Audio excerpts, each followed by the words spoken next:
What if the most dangerous discovery isn't what we find, but what finds us through our understanding of it? Deep in Florida's Everglades, a body emerges from the murky waters, a missing archaeologist whose flesh bears impossible symbols carved with surgical precision. As linguist Dr. Alice Mireles investigates, an underwater drone reveals what shouldn't exist, an ancient temple with sophisticated architecture lying 14 feet below the surface, deliberately flooded centuries ago. No historical record mentions it, no indigenous culture claims it, and the symbols on its walls match those carved into the dead man's skin. With each symbol she deciphers, Alice feels her mind changing, restructuring itself around concepts that human consciousness was never meant to process. When fellow researchers begin experiencing the same symptoms, nightmares, compulsive drawing, speaking in patterns that technically sound like English but follow impossible structures, she realizes they've unleashed something that was intentionally fragmented and sealed away. Now the knowledge is spreading, infecting language itself, and Alice makes a terrifying discovery. This isn't an ancient curse or supernatural force. It's something far worse, a perfectly logical idea that human minds simply cannot safely contain. The murky water trembled, breached by something that shouldn't be there. Deputy Sheriff Carla Mendez felt her stomach tighten as she guided the airboat deeper into the shadowed recesses of Black Hammock. The radio crackled with static, dispatch requesting an update, but her eyes remained fixed on the impossible shape emerging between the gnarled cypress knees, not driftwood, not an alligator. A human hand, unnaturally pale against the tea-colored water, fingers curled as if still grasping for escape. "I've found something," she managed, her voice betraying none of the dread coiling inside her. "Send forensics to the southern quadrant, grid reference J14. The morning mist clung to the water's surface, reluctant to surrender to the climbing Florida sun. Carla cut the engine, allowing the airboat to drift closer to what was now unmistakably a body. As the vessel settled against a partially submerged log, she caught her first unobstructed view of the victim and instinctively recoiled. The dead man's face was frozen in an expression of profound terror, eyes wide and mouth stretched into a silent scream. But it was the markings that chilled her blood, precise incisions across his forehead and cheeks, forming patterns too deliberate to be the work of predators. They resembled characters, symbols of some kind, carved with surgical precision into the bloated flesh. A scream pierced the silence, not hers, coming from the second airboat approaching through the cypress tunnel. Dr. Julia Chen, the county forensic anthropologist, dropped her camera as recognition dawned on her face. "It's him," she whispered, fingers trembling as she reached for her radio. "It's Dr. Harlow, the archaeologist who disappeared last week." The body had been wrapped in a strange fibrous material that clung to the skin like a second layer, now partially decomposed but still visible in patches across the torso. The fabric wasn't synthetic, nor was it any natural fiber Carla recognized from her 12 years navigating these wetlands. It seemed to be composed of interwoven plant matter, preserved somehow despite the water's destructive embrace. 3 hours later, the Black Hammock site had transformed into a makeshift investigation center. Yellow crime scene tape formed an incongruous boundary against the primeval landscape. Portable lights hummed, cameras flashed, and voices echoed across the water as investigators catalogued every detail of the grim discovery. Dr. Alice Mireles stood apart from the others, her slender frame silhouetted against the afternoon light. The Brazilian linguist specialized in proto-writing systems, ancient methods of symbolic communication that predated formal written language. Her presence had been requested specifically by Dr. Chen after the first photos of the body markings were transmitted to headquarters. "These aren't random," Alice murmured, tracing the air above a photograph of the symbols etched into Harlow's skin. "They form a pattern, a circular structure with recurring elements." "Animal attack?" offered Agent Larson from the Florida Department of Law Enforcement, his skepticism evident. Alice shook her head slowly. "No animal cuts with this precision. These aren't wounds inflicted by teeth or claws. They're inscriptions." "Like a message?" Carla asked, removing her hat to wipe sweat from her brow. "Yes," Alice replied, her Brazilian accent becoming more pronounced with her growing unease. "But not in any Native American language family I've encountered. Not Timucua, not Calusa, not even Seminole derivatives." She traced her finger along the photograph, following the curved patterns. "These symbols suggest something older. The structure resembles logographic systems, but with elements that—" She paused, reluctance evident in her voice. "That shouldn't exist in this hemisphere." The underwater recovery team arrived as the sun began its descent, casting long shadows across the excavation site. Their specialized equipment, submersible drones equipped with high-resolution cameras and sonar, disappeared beneath the dark water, sending real-time footage to monitors set up on the shore. The first images revealed nothing but murky water and tangled vegetation. Then, at 14 feet below the surface, the drone's lights illuminated something unmistakably artificial.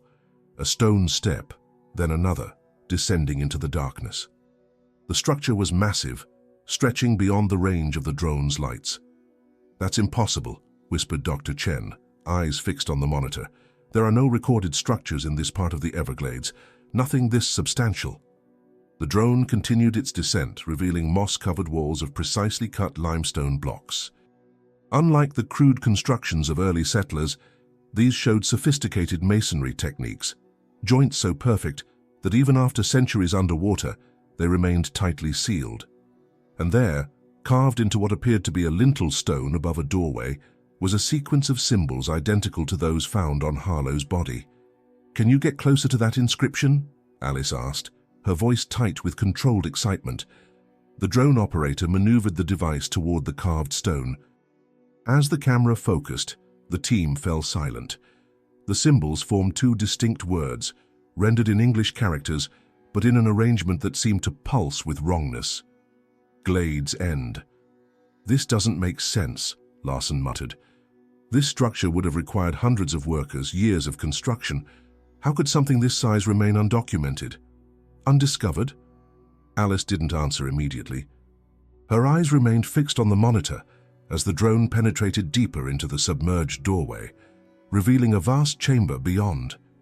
The walls were covered with more symbols, thousands of them, arranged in concentric circles that seemed to spiral inward toward a central point.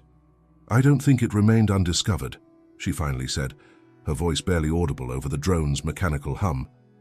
"I think it was found before, and whoever found it made sure it stayed hidden." As the drone's light swept across the chamber floor, it illuminated scattered objects, modern equipment, including a waterproof case bearing the university's archaeological department logo.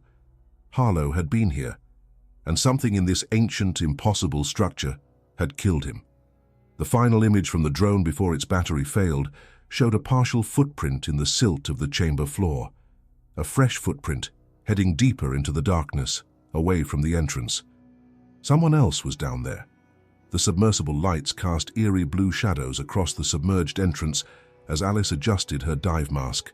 3 days of bureaucratic wrangling had finally yielded permission for a scientific exploration team to enter the structure.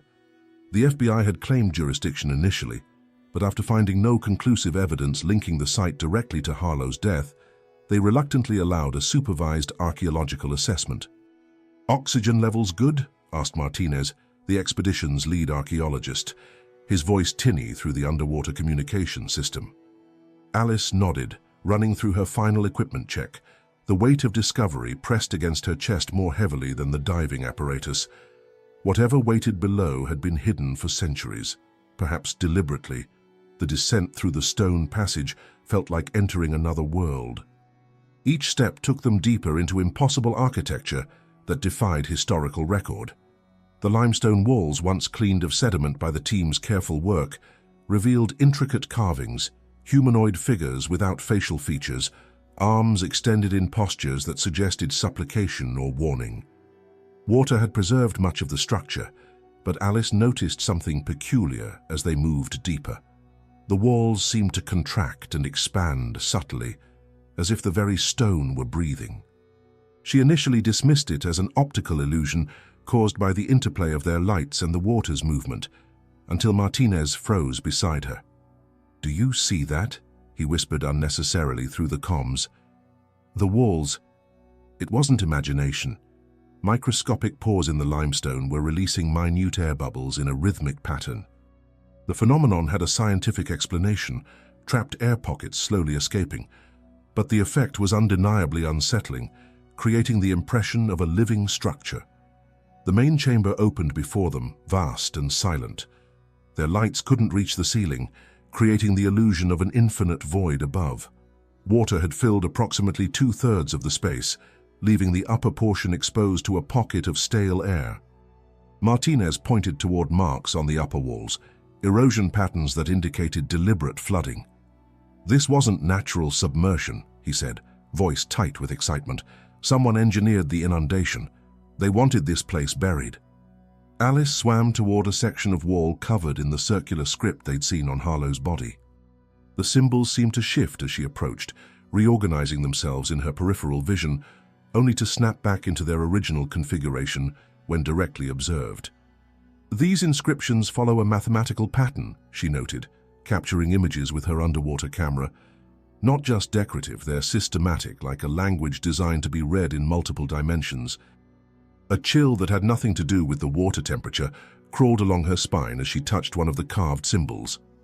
The sensation that followed was immediate, a cold current that seemed to travel from her fingertips up her arm, bringing with it a flood of disconnected images. A shoreline she didn't recognize, figures moving in darkness, a spiral pattern expanding endlessly. She jerked her hand back, heart pounding against her ribs. "Are you all right?" Martinez's concerned voice broke through her momentary disorientation. "Fine," she lied. "Just, these symbols are unlike anything I've studied. They don't follow conventional linguistic principles." Later, as the team processed their findings in the makeshift lab near the excavation site, Alice noticed something disturbing. Each researcher described the symbols differently. To Martinez, they represented astronomical calculations. To Chen, they suggested anatomical diagrams. To Jared Wells, the team's geologist, they appeared to be topographical maps, the same symbols perceived uniquely by each observer. That night, Jared woke the camp with his screams. They found him tangled in his sleeping bag, sweat-soaked and disoriented. "It's in my head," he gasped, clutching at his temples. "The symbol, watching." In his field journal, opened beside his cot, he had drawn the same circular pattern repeatedly, identical to the central glyph from the temple wall. Hundreds of iterations, each slightly different, as if he were searching for the perfect configuration. As Alice calmed him, her phone chimed with an email alert. The University of Florida Archives had responded to her inquiry about previous explorations in the area. Attached was a scanned document from 1908, the partial journal of an explorer named James Wren, containing a crude sketch of what he called the Temple of the Silent Men, and a final disturbing entry. "It is not a place, but an idea. It sees us when we understand it." Alice's temporary laboratory at the University of Miami gleamed with sterile efficiency. 3 days had passed since their initial exploration of the submerged temple, and sleep had become a luxury she could no longer afford. The walls of the converted classroom were covered with high-resolution photographs of the inscriptions, arranged in sequences that mirrored their placement within the structure. She adjusted the parameters on her linguistic analysis software, a specialized program designed to identify patterns in unknown writing systems. The algorithm had been running for 16 hours, processing the symbols extracted from the temple walls. Her eyes burned from staring at the screen, but she couldn't look away as the program began highlighting connections between recurring elements. The system suddenly froze on a particular sequence, the same circular glyph that had appeared in Jared's nightmares. The monitor flickered, pixels reorganizing themselves before stabilizing on a single character. Alice leaned forward, pulse quickening. The symbol matched exactly with an artifact she'd encountered years earlier during her doctoral research, a Syrian stone tablet from the National Museum of Damascus, catalogued in 1923 and mysteriously missing since. "That's impossible," she whispered to the empty room. She pulled up her archived research files, searching frantically until she found the photograph, the Damascus fragment, as it had been known, bearing inscriptions that had defied translation for decades. The matching symbol occupied a central position on both artifacts, despite being separated by thousands of miles and potentially thousands of years. Her phone vibrated against the desk. "Martinez, have you seen the news?" His voice sounded strained, uncharacteristically tense. "I've been working. What's happening?" "Jared's in the hospital. Some kind of psychological break. He was found wandering the campus at dawn, carving symbols into trees with a hunting knife." Alice's throat tightened. "The same symbol? How did you know?" She ended the call without answering and immediately contacted Professor Yusuf Darwich at the American University of Beirut. If anyone could provide insight into the Damascus connection, it would be him. The video call connected after 3 attempts. Darwich's face appeared, haggard and guarded. "Dr. Mirilles, I received your files." His eyes darted off-screen briefly. "Where did you find these inscriptions?" "Florida, in a structure that shouldn't exist." She hesitated. "Professor, you're the world's leading expert on Proto-Semitic writing systems. Have you ever seen anything like this before?" His expression darkened. "That symbol, we call it the unmoving eye in my field. It appears in isolated instances across disparate cultures with no historical contact, always in contexts of forbidden knowledge." "Forbidden how?" "There were monastic orders in the 12th century who believed certain concepts should never be verbalized, that some knowledge, once fully comprehended, fundamentally alters the perceiver." He leaned closer to the camera. "This isn't merely a dead language, Dr. Mirilles. It's what cognitive linguists might call a mimetic code, something that doesn't just communicate meaning, but actually restructures neural pathways when processed." Alice felt cold despite the room's warmth. "That's not possible, isn't it? Consider modern programming languages. They're designed to be read by machines, causing specific operations when properly interpreted. What if ancient cultures developed something similar for the human mind?"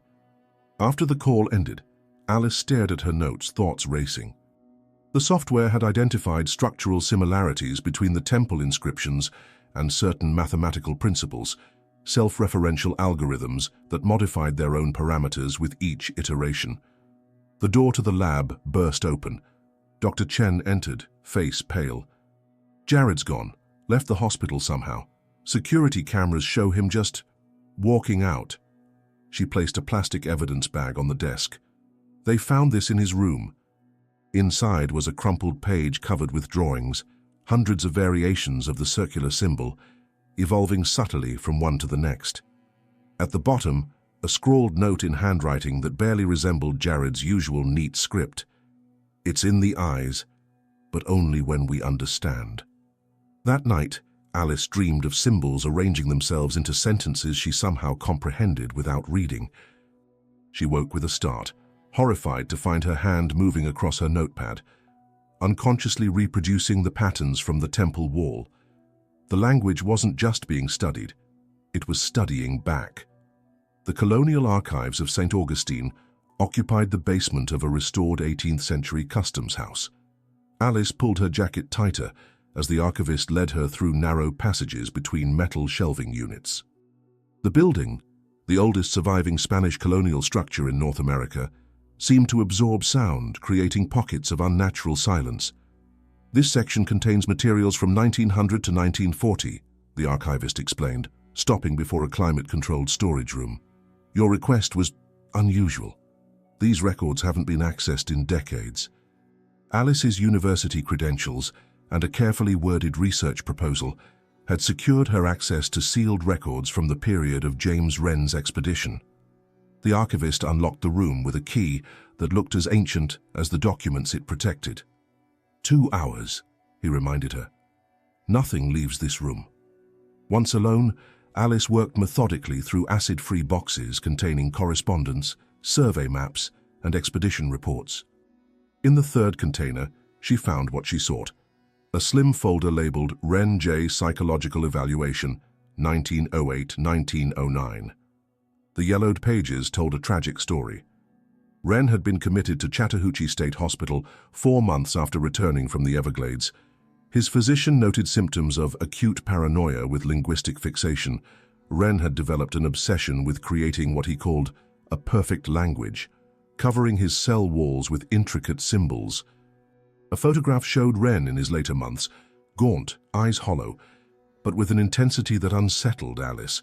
He stared not at the camera, but at something beyond it, as if perceiving another reality superimposed over this one. Deeper in the file, she discovered correspondence between the hospital and the Smithsonian Institution.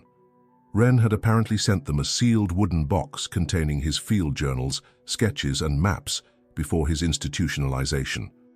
The Smithsonian had acknowledged receipt, but never responded to the hospital's subsequent inquiries. Alice's hands trembled slightly as she unfolded a final document, a transcript of Wren's last coherent interview before his death. "Doctor, tell me about the temples, James." Wren, "Not one, 4, each sealing a fragment, like a lock with 4 keys." Doctor, "What are they locking away?" Wren, "Not what, how. They're cognitive seals, built to prevent reconstruction of a dangerous concept. If all 4 pieces are understood together, the human mind is fractures not by magic, by pure logic." Doctor, "That's impossible." Wren, "Is it? Consider a perfect paradox, one that can't be dismissed or resolved. What happens when the brain fully processes it? Cognitive collapse. They fragmented the knowledge deliberately, scattered it, protected us from ourselves. Alice photographed every document with trembling hands before returning the materials. Outside, the Florida sunshine felt surreal after hours in the archive's gloom. She checked her phone, 5 missed calls from Martinez, 2 from Dr. Chen. She drove directly to the university conference room where the team had agreed to meet daily.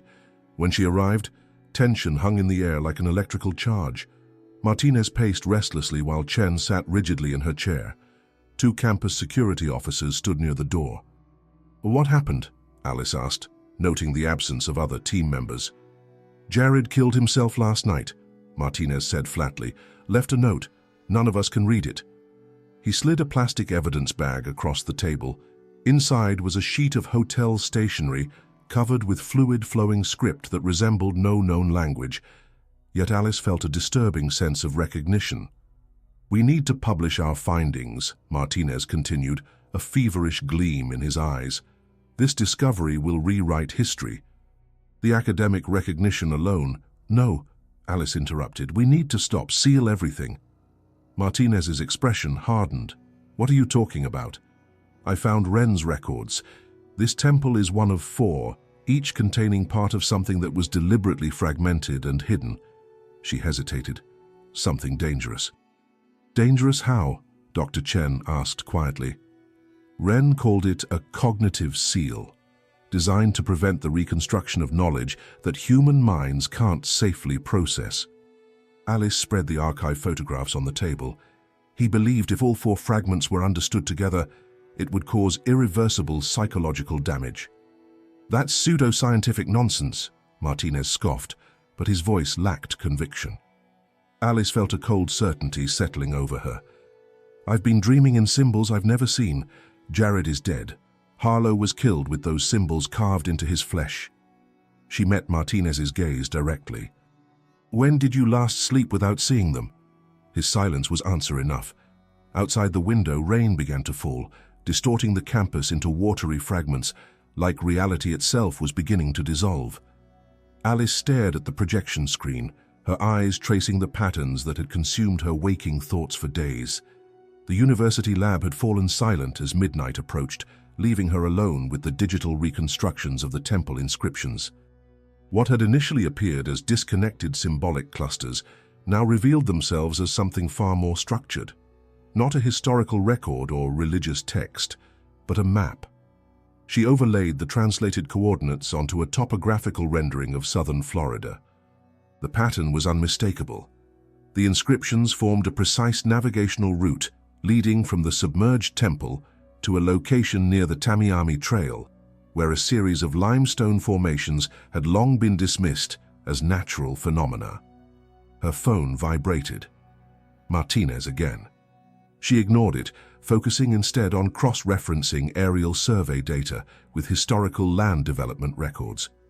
The limestone formations appeared in documentation dating back to 1925, marked as geological anomalies of no archaeological significance. Someone had deliberately misclassified them. The knock at the lab door startled her.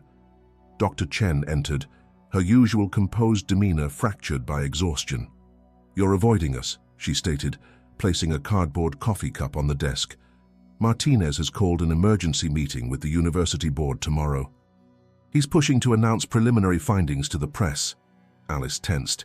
"He can't do that. We're not even close to understanding what we're dealing with. He's arguing that academic transparency requires immediate disclosure." Chen hesitated. "But that's not why I'm here. I need to show you something." She pulled up satellite imagery on her tablet, recent photographs of the limestone formations near Tamiami Trail.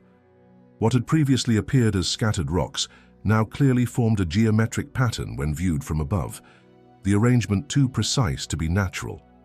"There's more," Chen continued, swiping to reveal close-up photographs. "Local conservation officers documented these last week. They thought it was environmental vandalism. The images showed fresh excavation around the base of the formations, exposing carved symbols identical to those from the underwater temple." "Someone else is looking for these sites," Alice whispered. "Or something drove them to look," Chen replied, her scientific skepticism visibly eroding. Dawn found them parked on the shoulder of Tamiami Trail, the morning mist shrouding the landscape in ghostly white. They had come alone without informing Martinez or the rest of the team. The limestone formations rose from the sawgrass like broken teeth, their weathered surfaces disguising the deliberate design beneath centuries of exposure. Alice approached cautiously, feeling the weight of observation pressing against her skin. The site was quiet, too quiet, devoid of the usual chorus of birds and insects that populated the Everglades. Nature itself seemed to withdraw from this place. The excavated area revealed stairs descending into darkness, crude but unmistakably manufactured. Chen switched on her flashlight, illuminating carved walls reminiscent of the underwater temple, though these showed greater degradation. "This is the second seal," Alice murmured, recognizing the architectural signatures. Ren was right. The narrow passage opened into a chamber where the walls displayed inscriptions that mirrored those from the first site, not identical, but complementary, like call and response. The symbols here were sharper, more angular, conveying urgency rather than the fluid patterns of the underwater temple. At the chamber's center stood a polished stone surface, not quite a mirror, but reflective enough to catch their flashlight beams and scatter them across the space in fragmented patterns. Alice stepped closer, drawn by a compulsion she couldn't articulate. The stone surface shifted as she approached, not physically but perceptually, as if adjusting to her specific visual frequency. Within its depths a symbol formed, the same circular glyph from Jared's nightmares, from the Damascus fragment, from the temple walls. Not carved or painted, but somehow perceived, as if the brain itself were projecting meaning onto a neutral surface. Understanding flooded through her consciousness, not knowledge of what the symbol meant, but comprehension of how it functioned. The glyph wasn't a static representation, but a cognitive algorithm, designed to reorganize neural pathways through self-reference. She collapsed, consciousness fracturing momentarily as the symbol imprinted itself on her mind.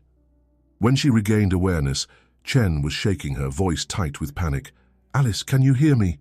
She nodded weakly, aware of a strange compulsion in her right arm.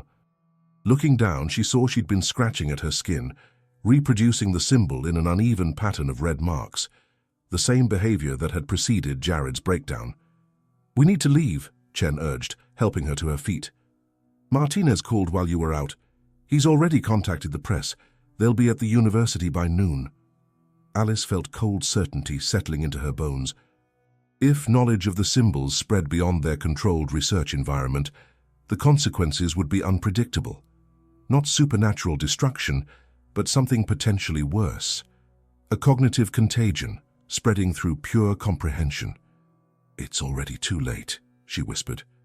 Rain pounded against the windshield as Alice navigated the narrow causeway leading to Key Biscayne. The wipers struggled against the downpour, creating momentary windows of clarity before the water reclaimed her vision. The island, normally bustling with tourists, stood eerily deserted under the storm's assault. She had left Chen at the university to delay Martinez's press conference by any means necessary, buying precious hours to pursue the lead buried in Wren's notes. A single cryptic reference to the collection at Biscayne had sent her searching through historical records until she discovered the forgotten Museum of Natural History and Antiquities, a private institution that had operated briefly in the 1920s before closing after a suspicious fire in 1931.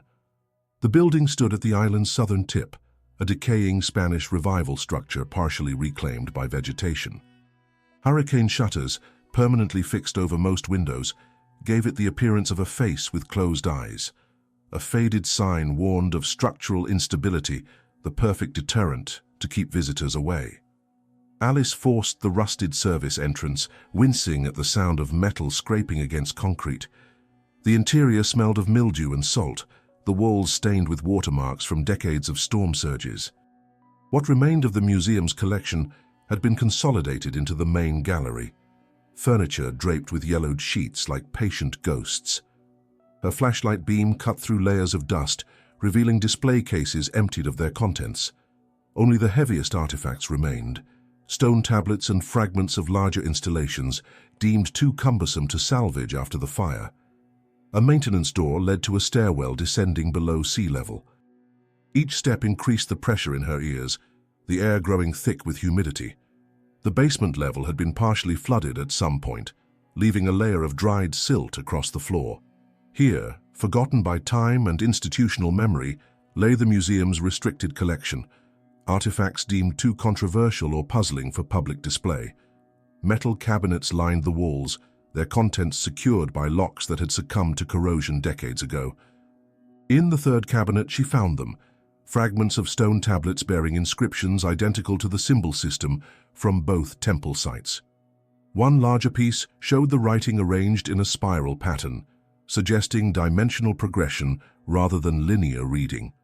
The linguistic structure wasn't static but designed to expand, to evolve within the reader's mind.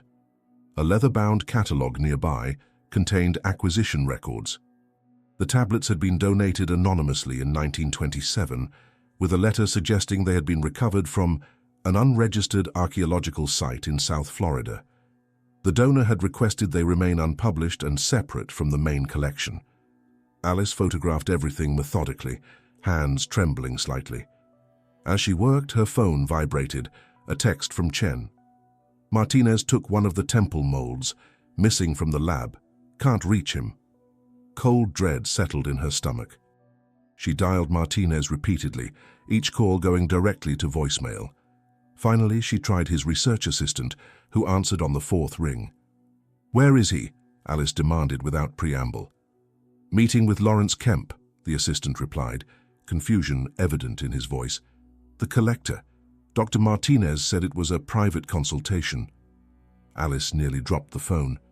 Lawrence Kemp, a notorious antiquities dealer with connections to black market archaeological finds.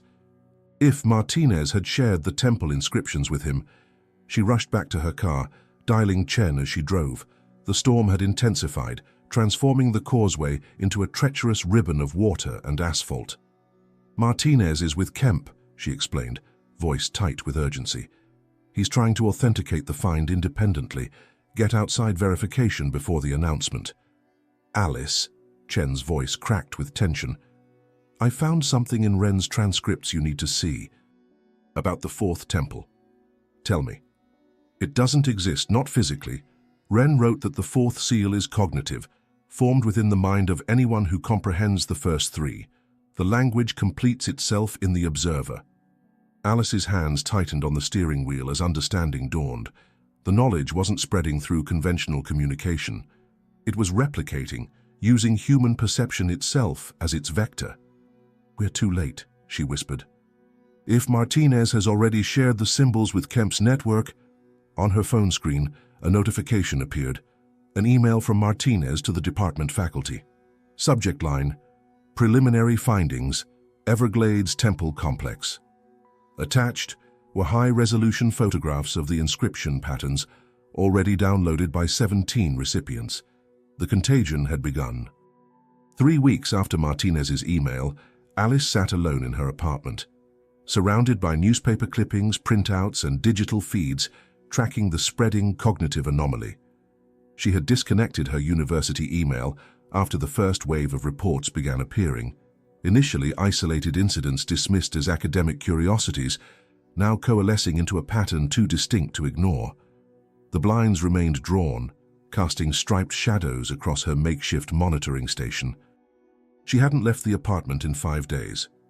Outside, the world continued its routine, unaware of the subtle transformation occurring within its information networks. Her phone chimed with a news alert.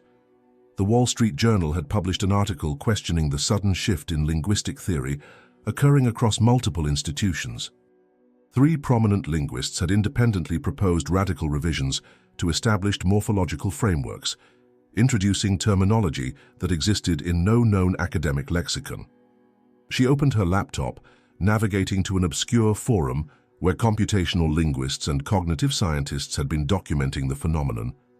The latest thread contained samples of academic papers exhibiting unusual syntactical patterns, sentences that seemed grammatically sound until closely examined, revealing embedded structures that mimicked the temple inscriptions. The symbol was emerging as noise in the texts, like static gradually resolving into signal. A knock at her door startled her. Through the peephole, she saw Dr. Chen, looking haggard and pale. "You need to see this," Chen said without greeting, placing her tablet on the kitchen counter. The screen displayed an email from the psychology department chair, announcing an emergency symposium on emergent cognitive patterns in contemporary discourse. The text itself contained subtle abnormalities, words spaced to create secondary patterns, punctuation arranged in circular configurations. "It's not just academic circles anymore," Chen continued, pulling up news websites. "Look at the patterns in these headlines, the arrangement of paragraphs. They're shifting towards circular structures, self-referential loops." Alice scrolled through the examples, recognizing the telltale signatures of the temple language, not in content but in form, the underlying architecture of communication subtly reorganizing. "Have you heard from Martinez?" she asked. Chen shook her head. "Not since his video post last week. Did you watch it?" "I couldn't bring myself to." Chen pulled up the file on her tablet. The video showed Martinez in his office, eyes fevered, gesturing at symbols he'd drawn across his whiteboard. His speech started coherently, discussing archaeological implications, but gradually disintegrated into unfamiliar linguistic patterns. By the end, he was speaking what sounded like English, but arranged in structures that defied conventional syntax. "He claimed to have seen the whole," Chen said quietly. "Then he disappeared." His assistant found his office empty the next morning, covered in those drawings. Alice closed the video, unable to watch further. The pattern was clear now. The temple language wasn't spreading through direct replication of symbols, but through structural infection of existing communication systems. Language itself was being rewritten from within. "We were wrong about the cognitive seals," she said, the realization settling with terrible clarity. "They weren't protecting humanity from some external entity. They were protecting our minds from an idea that exceeds our neural architecture." "What kind of idea could do that?" Chen asked. "Something that breaks linearity. Human cognition depends on sequential processing, cause and effect, temporal progression. What if the temples contained knowledge that exists outside those constraints? Not supernatural, just fundamentally incompatible with how we process information." Her phone buzzed with another alert, a nationwide report of synchronous behavioral anomalies across multiple universities. Professors abandoning lectures mid-sentence, students organizing symbols in lecture notes without conscious intention, library books rearranged in circular patterns. "It's accelerating," Chen whispered. Alice made her decision in that moment. She gathered her research notes, original photographs, and translation attempts into a metal box. On top, she placed a handwritten note. "Do not read." No explanation, no context, just the warning. "Where will you go?" Chen asked, as Alice packed a small bag. "Guatemala, the remote forests of the Petén Basin, somewhere beyond the immediate reach of digital networks. I can't stop it, but maybe I can slow its progression long enough for others to recognize what's happening." As she locked her apartment door for the final time, Alice glanced at her phone screen. Dozens of news alerts, each headline now containing subtle anomalies, language itself beginning to fragment around a new structure. The transformation had begun. 5 years later, Rebecca Thorne navigated the basement archives of the University of Miami's Linguistics Department, searching for material for her doctoral dissertation on extinction patterns in pre-Columbian language systems. The fluorescent lights hummed overhead, casting harsh shadows between the metal shelving units. The department had undergone significant reorganization following what academic circles now referred to as the linguistic anomaly of 2025, a period of several months when academic papers across multiple disciplines exhibited peculiar structural patterns before abruptly normalizing. Most scholars attributed it to an algorithmic glitch in academic publishing software, though no definitive explanation had ever emerged. Rebecca's fingertips brushed against a metal box pushed to the back of a lower shelf. Unlike the labeled archival containers surrounding it, this one bore no identification markings. A thin layer of dust suggested it hadn't been disturbed in years. Curiosity piqued, she lifted it to a nearby table. The latch opened easily, revealing a collection of notebooks, loose papers, and what appeared to be field photographs. On top lay a single sheet with handwritten words in Portuguese, "Para quem ousar abrir," for whoever dares to open. The notebooks belonged to someone named Alice Marilis, a name Rebecca vaguely recognized from an undergraduate seminar on theoretical linguistics. The journals documented an archaeological expedition to the Florida Everglades, focusing on an underwater structure that predated known settlement patterns. Between the pages of the final notebook, Rebecca found a loose sheet containing a hand-drawn symbol, a circular pattern with internal geometric structures that seemed to shift slightly when viewed from different angles. Something about the design unsettled her, creating a strange sensation of recognition despite its unfamiliarity. Over the following days, the symbol began appearing in Rebecca's peripheral awareness, in corporate logos, architectural details, even in the arrangement of text on websites she frequented. Each occurrence brought a momentary disorientation, as if reality briefly stuttered before resuming its normal flow. During a late-night research session, she searched university records for mentions of the expedition members, Jared Wells, Eduardo Martinez, Julia Chen. No results appeared in the academic database, despite references to their published works in Marilis's notes.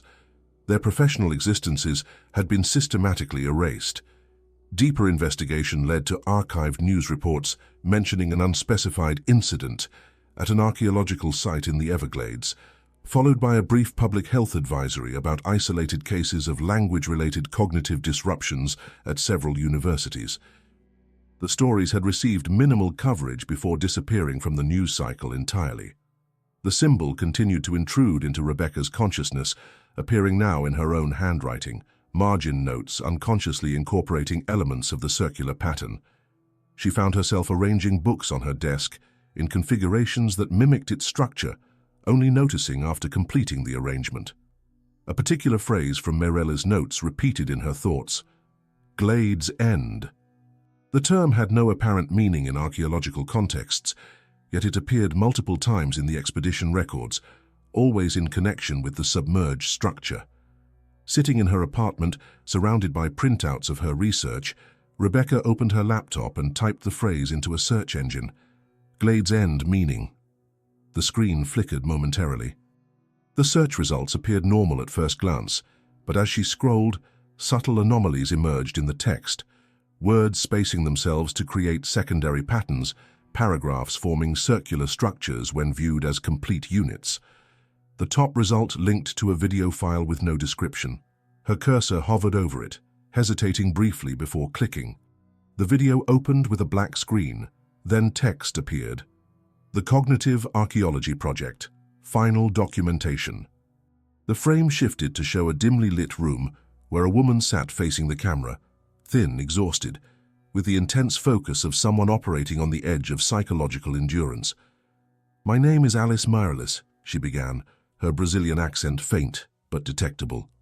"If you're watching this, you've already been exposed to the structure. I'm sorry. I tried to contain it. The screen flickered again, digital artifacts momentarily distorting the image. When it stabilized, subtle patterns had emerged in the video's background, symbols arranged in configurations identical to those Rebecca had been seeing. "The language isn't something we discovered," Alice continued. "It's something that discovered us." The video abruptly cut to static, then resumed with the final frame frozen on Alice's face. In the background, barely visible, a symbol identical to the one in Rebecca's hand pulsed with subtle variation. The screen went black. What makes Glades End so profoundly unsettling is not what we see, but what we understand. Alice's journey forces us to confront the possibility that some knowledge, some patterns of thought, might be fundamentally incompatible with human cognition, not because they're supernatural or mystical, but because they exist beyond the architecture of our minds. What would you do if you discovered something that couldn't be unknown? Would you, like Alice, attempt to contain it, knowing the effort might be futile? Or like Martinez, would you pursue understanding at any cost? Perhaps the most terrifying aspect of this story is its plausibility. Throughout history, we've encountered ideas that fundamentally altered human perception, concepts that, once understood, make it impossible to return to previous ways of thinking. The temple beneath the Everglades represents our eternal struggle with knowledge, our insatiable desire to uncover what has been hidden, balanced against the wisdom of recognizing when some doors should remain closed. As the symbols continue to spread through Rebecca's digital world, we're left to wonder if some cognitive thresholds, once crossed, allow no return to innocence. If you've made it to the end of this dark journey through archaeology, linguistics, and the architecture of thought, take a moment to reflect on the patterns hidden in plain sight all around you. What structures shape your perception without your awareness? What languages, spoken or unspoken, define the boundaries of your reality? If you found yourself captivated by these questions, make sure to subscribe for more explorations of the hidden spaces where history, psychology, and mystery converge. Share this story with others who appreciate the kind of darkness that illuminates rather than obscures. Until next time, remember that some patterns once seen cannot be unseen.